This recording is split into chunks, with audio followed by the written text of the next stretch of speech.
see everybody today.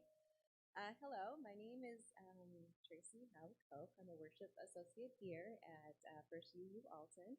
Thank you for coming today, and thank you to all those online for joining us this morning. We welcome everyone to this place of comfort, spirit, justice, and hope. We are Unitarian Universalists.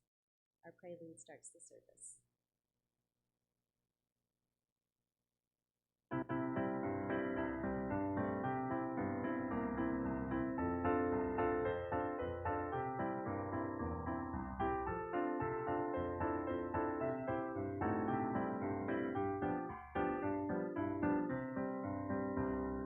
Enter, rejoice, and come in. Enter, rejoice, and come in.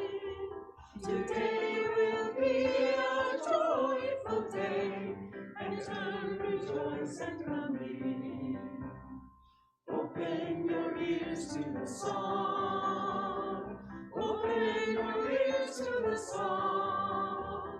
Today will be a joyful day. Enter, rejoice, and come in. Open your hearts, everyone. Open your hearts, everyone. Today will be a joyful day. Enter, rejoice, and come in. Don't be afraid of some change. Don't be afraid of some change. Today will be a joyful day. Enter, rejoice, and come in. Enter, rejoice, and come in. Enter, rejoice, and come in. Today will be a joyful day. Enter, rejoice, and come in.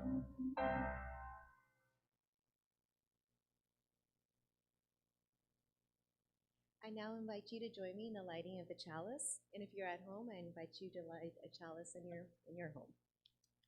Please join me in these unison words. We hallow this time together by kindling the lamp of our heritage. We are Unitarian Universalists. Friends, our opening words today. Friends, we come to this place this morning as people who know about doorways, what it means to be on one side of them, on the outside, and what it means to be on the other side of them, now inside. We have been in both places. We have chosen both places. We have found ourselves in the middle, deciding between the two.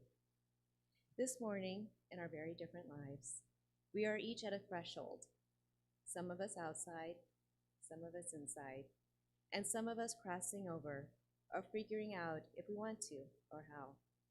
Let us honor that passage. Let us know what it means and what it requires. And let us be as one as we worship together. Our next hymn is hymn number 1 in the Grey Hymnal, I've Got Peace Like a River.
Thank you, Joy.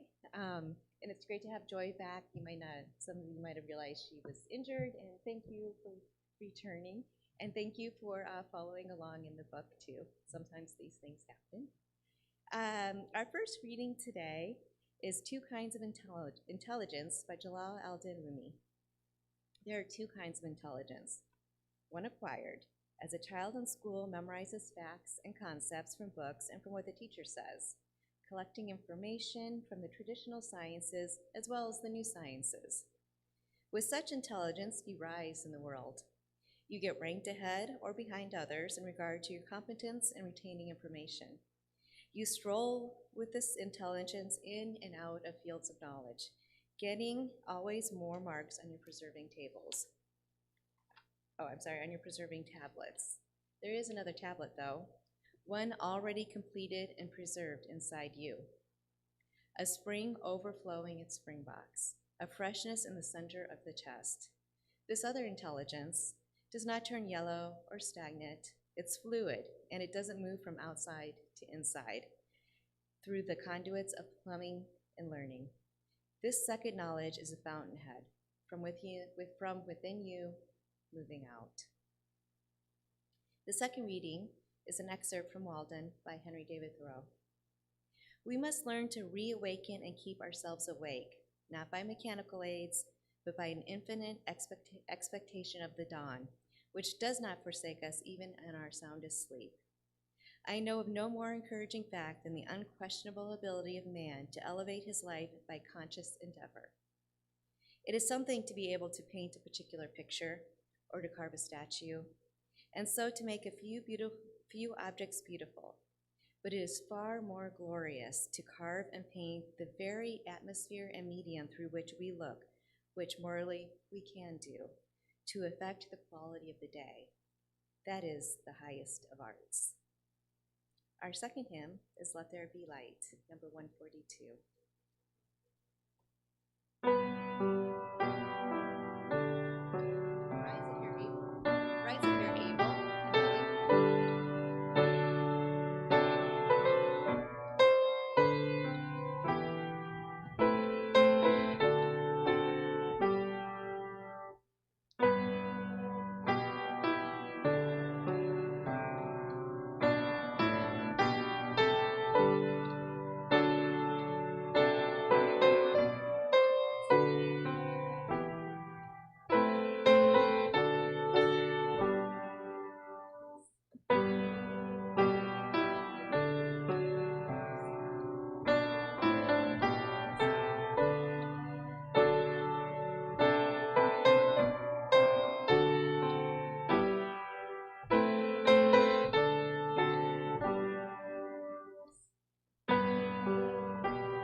I now invite you into a time of meditation.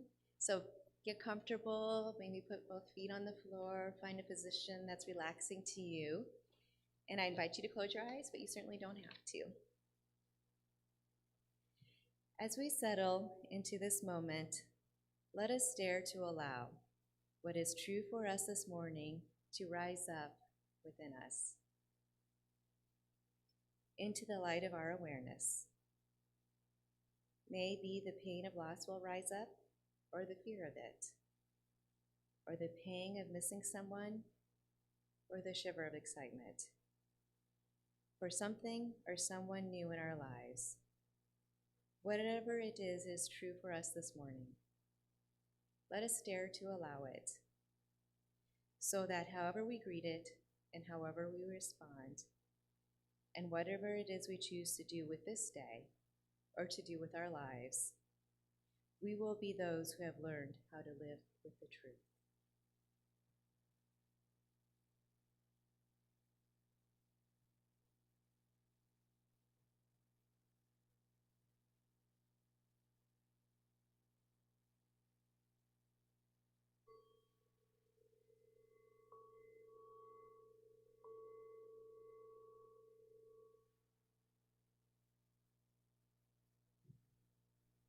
welcome you back. Our message today is Don't Be Afraid of Some Change by Karen G. Johnston. And I chose this sermon today because I feel like a lot of us are at this place in our lives right now. And I hope you get something out of this message as much as I did. We're all sort of in this spot, and it'll become clearer as we go through the sermon. Enter, rejoice, and come in. Open your ears to the song. Open your hearts, everyone. Don't be afraid of some change. I don't know if this is true for you or not, but when I survey my life so far, it's mostly in looking back that I notice what I would call thresholds, or entrances into new spaces. New phases, new energies in my life. Sometimes I am graced with the awareness that it is happening, or sometimes it just slips right in, but that's the exception rather than the rule. Perhaps like some of you, I don't necessarily see the big changes, and certainly not the little thresholds coming. When I first met my children, who would become my children, I did not know it. I thought they were just two confused, terrified really, foster children, 2 and nearly 4 years old, who were going to come to live at my house for a few months. But after 2.5 years, some of it living with me, some of it living with their birth mother, then surprisingly, pleasantly, triumphantly, back with me forever, I got it. We had entered a new time in our lives. I am reminded of the 2 very different crossing intos on Palm Sunday.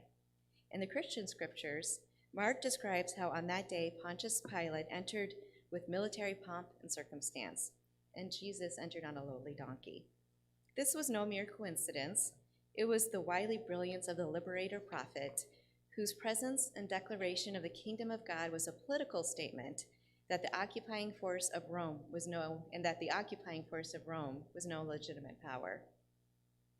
Jesus' entrance on a donkey, surrounded by the people, rather than as part of an ostentatious entourage of people, of the empire, was a comment on authentic power and true authority. It was a threshold into a new time and a new truth, and an entrance impossible for the people or the Roman authorities to ignore. Psychic or spiritual thresholds are not known for their grand entrances. Their parades with prophets at the head of them, palms and coats laid at the feet, spiritual thresholds are not even necessarily known by their size. They are known, I think, by their quality. It's almost as if the air is different, an electricity, an intensity, a vibration. Certainly it's invisible to the naked eye, but there it is, the change, the shift, the entrance ready to be sensed and engaged. In his book on blessings, the late John O'Donohue, a one-time Catholic priest, describes thresholds so beautifully. A threshold is not simply a boundary. It is a frontier that divides 2 different territories, rhythms and atmospheres. Indeed, it is a lovely testament to the fullness and integrity of an experience, of a stage of life that intensifies towards the end into a real frontier that cannot be crossed without the heart being passionately engaged and woken up. At this threshold, a great complexity of emotion comes alive: confusion, fear, excitement, sadness, and hope. This is clearly not all strawberries and cream, not just palm fronds of celebration and hope. 2 territories, one that welcomes, or at least it pulls us in, and the one that we must bid adieu, one that we must leave behind. I loved becoming a mother. I can't imagine living my life without the wonderful and troubling things I have experienced, and yet I had to leave much behind, some of which I could have guessed at, and some of which I did not realize and could not realize until after it happened. Thresholds aren't always some kind of shift from one linear moment to the next, one linear development stage in our lives to the next either. Sometimes, in fact, often spiritual thresholds are what the Celtic tradition calls thin places, where boundaries are porous, permeable, soft, and where what some consider the veil between worlds lift, and whatever divine source that exists in a way that is available to us at that moment. Sometimes thresholds are internal, a closed heart opening, closed heart breaking open, a broken heart mending.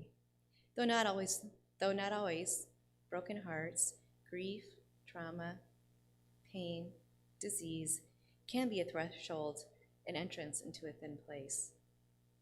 The story of Jesus' entrance into Jerusalem on that day was a joyful occasion. So it makes sense to start with the first verse from that hymn, "Enter, rejoice, and come in." A declaration of good intentions, of which should be celebrated and shouted from the hillsides and street corners. Today, it will be a joyful day. And yet the fourth stanza of that song reminds us that such thresholds consist of leaving one place and entering into another, often unknown place. Don't be afraid of some change, easier sung than done. Change does not come easy for most of us. We often would rather stay with the old than risk anything new. Yet even in our hearts, fearful as they sometimes are, can be surprised by a deep change that arrives out of the blue, unbidden, but nonetheless present. What to do about this resistance, this discomfort? Even if we wanted to, we can't banish thresholds from life. It just doesn't work that way, and I'm thankful for that. Even in the face of painful thresholds, painful entrances and exits. How do we get through these times in our lives where there's not a joyful parade? For me, one answer is to honor the impulse to gather together. In fact, not just honor it, but nurture it and grow it, to celebrate it and embody it. We gather together with intention, with compassion, with an inviting inclusion that breaks open hearts and heals deeply broken ones. This impulse to gather is becoming radically countercultural, as few people join civic and religious institutions, yet gathering remains one of the few salves we have amid the harsh realities life offers. This is a good start, but it's not quite enough. Breaking isolation by gathering, yes. Doing it with intention and, in fact, shared intention, even better. Yet this can be done in a secular setting and done well. As a religious community, our contribution is to shape that intention towards spiritually grounded rituals. Private ones, sure, but definitely collective ones, communal ones that link us together, weave us together, and hold us together when the world might otherwise fling us asunder. Rituals mark the arrival of children, the maturing of children, the naming of any of us when we find or claim our true selves. The beginnings of relationships and the endings of them. Rituals belong here too. To my mind, rituals belong everywhere, and most definitely in all the thresholds of our lives. Rituals clothe the thresholds of our lives, surfacing our grief, amplifying our joy, deepening our insight, expanding our wisdom. Rituals create time and space that allow both an inner voice and a collective intelligence to have its say in our lives, particularly when we face thresholds, bidden or unbidden, anticipated or surprising, enticing or daunting. Whatever thresholds you encounter in your life, may you have rejoice as you enter, may you hear the song of life, may your heart open wide, and may you welcome the change at hand. Amen, and blessed be. Thank you. At this time, at the end of the sermon, as we approach the time of offering, give what you will for your generous people. I invite you to either mail your offering to the First Unitarian offices or give by the Givelify app. This will help meet our financial responsibility to you at the end of the year. May this offering be most sincerely and gratefully received. May it be lovingly given. I think we'll just do that online. Please join me with an offering prayer, which is projected above. May this offering equip us to inspire love and to seek justice. And our final hymn is 187 in the Grey Hymnal, and please stand as you're able.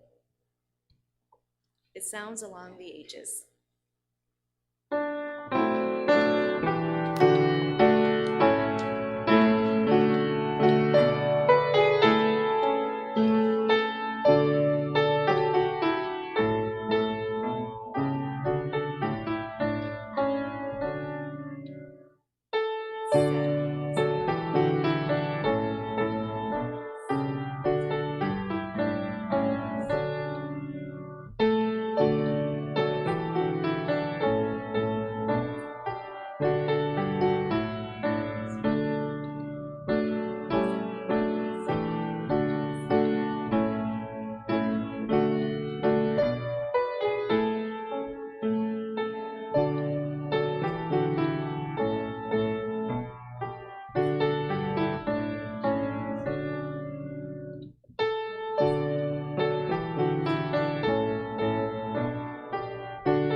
I encourage everyone to be on the lookout from emails from the church office, as they are the best way to keep up with announcements at the congregation. We also have a Facebook page and a newsletter and a website. Currently, I don't have any announcements. If anybody knows of any, let me know. Otherwise, we'll move on to Extinguishing the Chalice. Please join me in these words. The light of truth and meaning cannot be put out. We are the keepers of the flame until we meet again. Our closing words. As we leave this hour and flow out of this place, and back into the world, let us carry with us the power and the mission of transforming love. Go in peace. Now we have our postlude.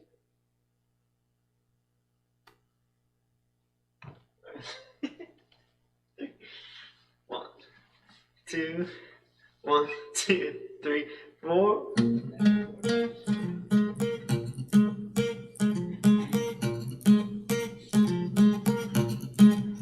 I need some change. I can't believe it. I need some change that I can feel. I won't give up and I won't give in. I need some change that's real. I need some peace. Don't want the killing. I need some peace that I can feel. I won't give up and I won't give in. I need some peace that's real. I need some power to build my future. I need some power that I can feel. I won't give up and I won't give in. I need some power that's real. I need some hope to keep me going. I need some hope that I can feel. I won't give up and I won't give in. I need some hope that's real. I need some justice. I'm tired of waiting. I need some justice that I can feel.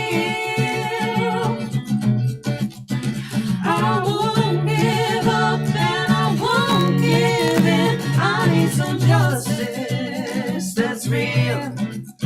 I need some hope that's real. I need some power that's real.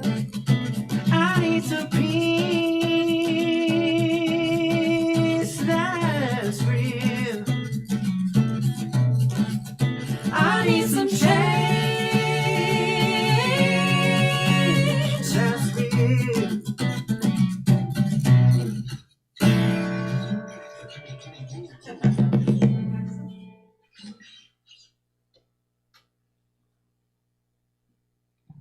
Thank you, everyone.